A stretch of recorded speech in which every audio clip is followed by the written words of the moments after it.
In the mid-12th century, England was in chaos. The King of England, Henry I, died without an heir. The country was divided between forces loyal to his daughter Matilda and his nephew Stephen. For almost 2 decades, armed conflicts resulted in a breakdown of law and order and central authority. Learn more about the Anarchy, how it began, and how it ended on this episode of Everything Everywhere Daily.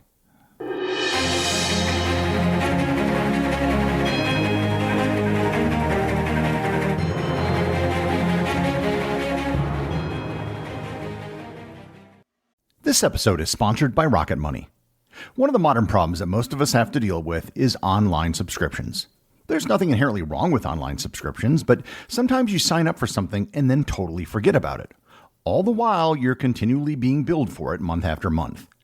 Over 80% of people have online subscriptions that they've forgotten about, and the average American assumes that they spend $80 a month in subscriptions, when in reality it's closer to $200. To help you with this is Rocket Money.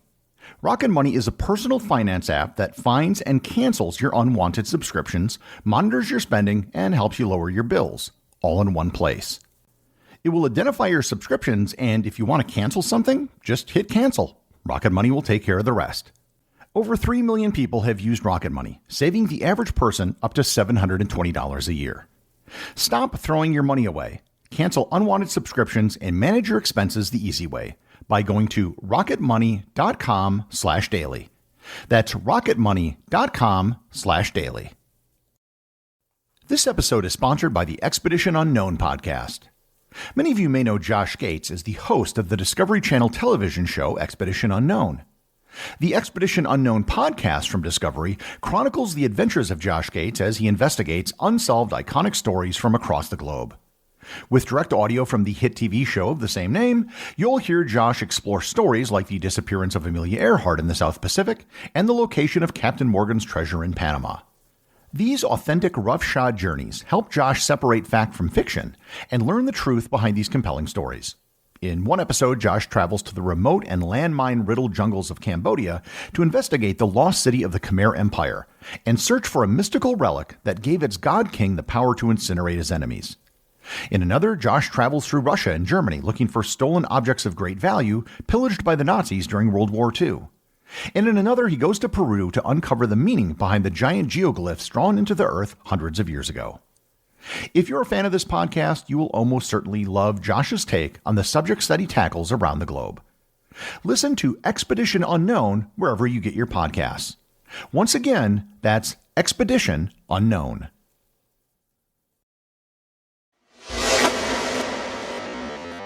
One of the biggest problems that hereditary monarchies have had throughout history is the issue of succession. As soon as someone takes the throne, the first question is, who's next in line? This can lead to controversies regarding marriages, legitimacy, preferences of youngest and eldest sons, rival claimants, and of course, war. This was the problem that England faced in the 12th century. To understand how they got into this problem, you need to go back to the founder of the English royal dynasty, William the Conqueror. William was the Duke of Normandy, a duchy in northwest France. In 1066, he led an army of Normans, defeated the Anglo-Saxons at the Battle of Hastings, and became the King of England. Every single English monarch since has been a descendant of William the Conqueror, as is 25% of the entire population of England. William died in 1087 as the ruler of 2 lands, Normandy and England. His eldest son Robert was made Duke of Normandy, and his second eldest surviving son, William, was made King of England. Arguably to the Normans, Normandy was the more prestigious title as that was where they were from, but it did make for an awkward situation where the elder son, a duke, was lower in rank than the younger son, who was a king. Moreover, Robert thought that as the eldest son, he was the rightful King of England. This led to a series of conflicts between himself and his brothers that lasted for decades. William II never married and never had any legitimate children. He died in the year 1100 in a quote-unquote hunting accident. He was shot in the chest with an arrow by one of his own men, Baron Walter Tyrrell. William's body was just left where he was shot. His younger brother Henry, who was with him, ran to Winchester Castle to secure the royal treasury. There was a debate as to who should be the next king, as some advocated for his brother Robert, but Robert was off on the Crusades. Henry, controlling the treasury, hastily ran to London, where he was crowned king in Westminster Abbey, becoming King Henry I of England. Henry was more popular than William had been, so nobody seemed to mind the fact that he was now king. When Robert arrived back from the Crusade, he asserted his claim to the throne and actually led an invasion of England, which failed spectacularly. He kept causing problems for his brother, so Henry went to Normandy and defeated Robert at the Battle of Tonsembray in 1106. Robert was captured, and he was held in captivity for the rest of his life. Normandy was now under the direct control of the King of England. Henry had a lot of children, but only 2 of them were legitimate, a daughter Matilda and a son, William Adelin. Matilda was betrothed to the future Holy Roman Emperor Henry V. She was married and later crowned empress at the age of 12. The marriage was designed to solidify the legitimacy of Henry and his royal house, which had only been founded with his father. I mentioned before that the events of this episode all surround the subject of succession. Succession became the central issue on November 25, 1120. A ship named the White Ship was crossing the English Channel from France to England with 300 people on board, including many members of the nobility. The ship, which was relatively new and considered one of the best in the realm, hit a submerged rock and sank. Everyone on board drowned, save for one person, including its most important passenger, the heir apparent to the English throne, William Adelin. This threw everything into chaos. The rules of succession were different in France and England, and in England at the time they weren't even that clear. His first wife having died, Henry remarried and tried to have another son, but was unsuccessful. While Henry and his wife were trying to conceive, everyone else was thinking of what the other options might be. The first option would be to look to Henry's nephews, his closest male relatives, and one option was a man by the name of Stephen of Blois. Another option that was floated was Henry's illegitimate son, Robert the Earl of Gloucester. Something else, however, happened. The husband of his daughter Matilda, the Holy Roman Emperor, died in 1125, leaving her a widow at the age of 23. Matilda was recalled back to Normandy, where Henry announced that in the event that he should die without a male heir, then his successor would be his daughter. Although all the nobles had taken an oath in 1126 to support Matilda, the idea of a woman ruling a kingdom didn't really sit well with most of the nobility in the 12th century. Matilda was married again to the Count of Anjou in France, again to strengthen an alliance. The couple did not get along, but did produce several children, the eldest of which was a son named Henry. The succession issue finally came to a head in 1135 when Henry I died. Henry's nephew, Stephen of Blois, had the support of many nobles and seized the throne quickly after Henry's death. Stephen raced to England to claim the throne while Matilda and her husband put down rebellions in Normandy. Almost immediately, there was resistance to Stephen's claim to the throne. Some of the nobles kept their oath to King Henry and supported Matilda. Stephen and his brother, the Bishop of Winchester, concocted a story about how the king changed his mind on his deathbed, therefore no one had to worry about the oath they took anymore. It was the start of almost 20 years of instability and civil war, which became known as the Anarchy. In 1139, Matilda launched a military campaign against Stephen that was led by her half-brother, Robert of Gloucester. The Civil War went well at first for Matilda and Robert, but not well enough. They managed to take much of southeastern England, including London, but were unable to defeat Stephen and take the crown decisively. Not only was neither side winning, but it proved to be disastrous for England. As the central authority was busy trying to stay in power, the landowning nobility took more and more power for themselves. In many places, there might not have been any authority at all, which is why the term anarchy is applied to the period. A breakthrough in the stalemate took place in February of 1141, when at the Battle of Lincoln, King Stephen was captured by the forces of Matilda. Needless to say, the capture of the king was pretty bad for his fortunes. Negotiations began between Empress Matilda and Stephen's wife, also named Matilda, Queen Matilda. And by the way, even though I didn't mention it, the mother of Empress Matilda, the wife of Henry I, was also named Matilda. During Stephen's captivity, Robert of Gloucester served as regent and ruled England. However, Stephen's supporters and relatives still had a military force in the field.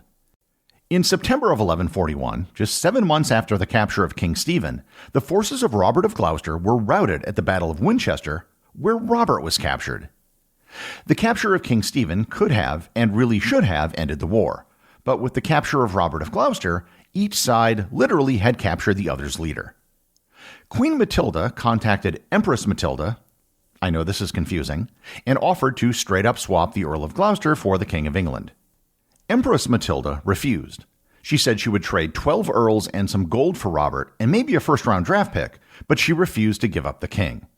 After all, having the king in captivity was her best shot at getting the crown for herself. Unfortunately for Empress Matilda, she didn't actually control the imprisonment of King Stephen. He was being held by Robert of Gloucester's wife, who, shockingly, was not named Matilda. Lady Gloucester and Queen Matilda struck a deal and exchanged their husbands, ensuring that the war would keep dragging on for years. In addition to fighting Empress Matilda, King Stephen also spent his time shoring up the prospects for his own son, Eustace, to succeed him. Likewise, Empress Matilda began to support the right of her son Henry as king when he became of age, taking herself out of the equation and removing any objections nobles might have had to a female ruler. The entire war came to a head in 1153 near Wallingford Castle in Oxfordshire. Stephen was attacking castles loyal to Matilda, and Matilda's son Henry, now old enough to fight, was fighting back. William de Albany, the first Earl of Arundel, echoing the sentiments of most of the nobility at this point who were sick of fighting, stepped in to negotiate a truce. However, the biggest advocate against a truce was Stephen's son, Eustace. However, on October 17, 1153, the unexpected happened. Eustace, the heir to the throne, unexpectedly died. Just as the death of an heir started this whole mess, the death of an heir now offered a way out. King Stephen signed a treaty with Henry at Winchester Cathedral, which effectively ended the war. The treaty stipulated the following. Stephen would be recognized as king for the rest of his life and would retain all royal powers. Stephen would formally adopt Matilda's son Henry and name him as heir. Stephen's youngest son, William, would renounce any claims to the throne, recognize Henry as the heir apparent, and in return, Henry would protect his lands and status. Foreign mercenaries would be sent home, and royal castles would be held for Henry on his behalf by third parties until he became king. It was a compromise that worked for everyone and was able to end the war and instability. The agreement between Henry and Stephen was only in effect for little over a year as King Stephen died in October of 1154. Henry went on to become Henry II, one of the most important kings in English history. After the chaos of the Anarchy, he reformed the legal system, established royal courts, and implemented a centralized bureaucracy. He was also famously portrayed twice by Peter O'Toole in two of my favorite films, Becket and A Lion in Winter. The Anarchy is a period in English history that's often overlooked because it happened so long ago. Stephen and Matilda aren't the most popular or well-known figures in English history, and I'm guessing there are a fair number of you outside of the UK who may never have heard of them before. Nonetheless, the events and chaos of the middle 12th century paved the way for the English crown to consolidate and stabilize, and allowed for the rise of England centuries later. The executive producer of Everything Everywhere Daily is Charles Daniel. The associate producers are Thor Thompson and Peter Bennett. I do have a small correction to make on yesterday's episode. I misspoke and said that Sunni Islam was the predominant form of Islam in Iran today. That is obviously not the case, and in the context of the point I was trying to make, really doesn't make any sense. The predominant form of Islam in Iran is, of course, Shia Islam. It will be corrected in the audio file for the episode. Remember, if you leave a review or send a boostagram, you too can have it read on the show.